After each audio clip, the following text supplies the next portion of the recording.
I want to clarify two particular points of view. And the first is a result of seeing a Twitter post from a person called Lucy Siegel. Lucy Siegel is a reporter on The One Show. And I'm not sure whether she's being ironic or whether she's being serious, but she talks about her frustration or her sadness about Nadim Zahawi, an incisive and brilliant man who has had to leave his job after a trial by social media. Well, I think she is right in some senses. He was an incisive and brilliant man, but he was also greatly flawed. And his problem, really, I think, was not that he was caught out in inappropriate tax arrangements, which anybody can have, of course. It's certainly possible to make mistakes over tax. I don't hold that against anybody. What I consider shocking are two factors. Number one, that he was the person in charge of tax as the Chancellor, so he shouldn't have accepted that job if he didn't understand his own tax affairs.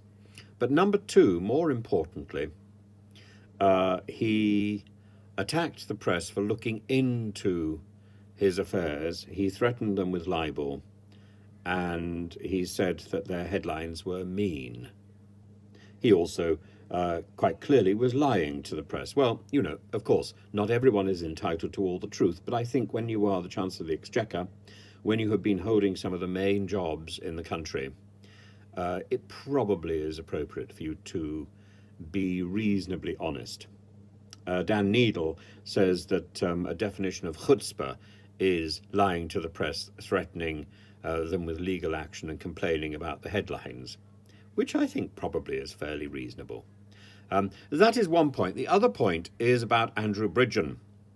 And I've addressed this a few times in the past, but people still seem to think that I am questioning the issue about whether or not the vaccine may or may not have caused ill health. It may well have done. That is not the issue at stake. The issue at stake is the clunky,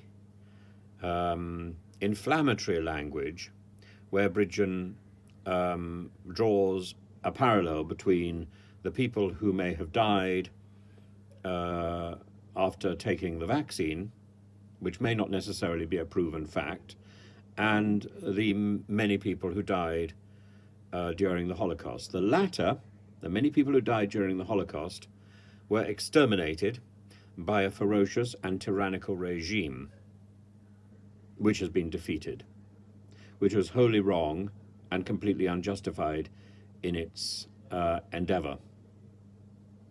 And there was nothing to excuse the Holocaust in any way at all. On the other hand, the vaccine program, I think, unless one wants to wholly give way to some sort of mad conspiracy theory, was not a plot to destroy half the human race. I'm perfectly prepared to concede that it may have major health impacts that we cannot possibly foresee at the moment, and that indeed large numbers of people may die that we cannot see at the moment, and that in time history will record that the various vaccines were themselves responsible for a large swathe of deaths, but that is not the Holocaust. That is not an intentional plan to kill large numbers of people. That is an accidental byproduct of perhaps a too speedy solution to one problem. I also think the jury is out on this, and I think it's going to take a long time before we are going to be able to collect and amass, or indeed whether there is any evidence to confirm this particular point of view. What worries me about this is, number one, the trenchant and aggressive way in which people defend Bridgen and people who are pursuing this particular theory, and the way they latch on to any post on social media that may be even remotely linked to the subject. I've been very clear that my concerns are about the misuse of language, and that is my major and, in fact, full concern. I personally don't see anything wrong with the vaccine. I think it was, by and large, fairly efficacious. I'm sure there will be complications discovered in the future.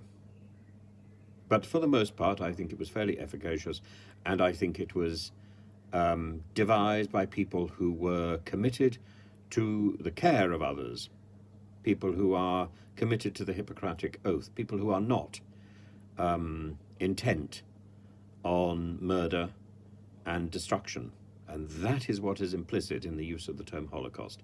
Otherwise, the use of the term Holocaust is completely cheapening the comparison with the Holocaust in the late 1930s, early 1940s. And that is to belittle the many deaths that was commemorated less than a week ago. So I do urge you to be very careful with the knee-jerk assumptions about my attitude to Andrew Bridgen and to Matt Hancock. For the record, you only need to look at my previous post to see what I think of Matt Hancock. Anybody who goes after Matt Hancock, frankly, would have a lot more support from me than they would have if they were going after any other failed politician. But equally, I think Bridgen should have pulled back on his use of language. I'm sure that he was not intending to be anti-Semitic, but the damage he has done by his casual use of the term Holocaust is substantial, and he was rightly punished, and he has rightly lost the whip, I believe.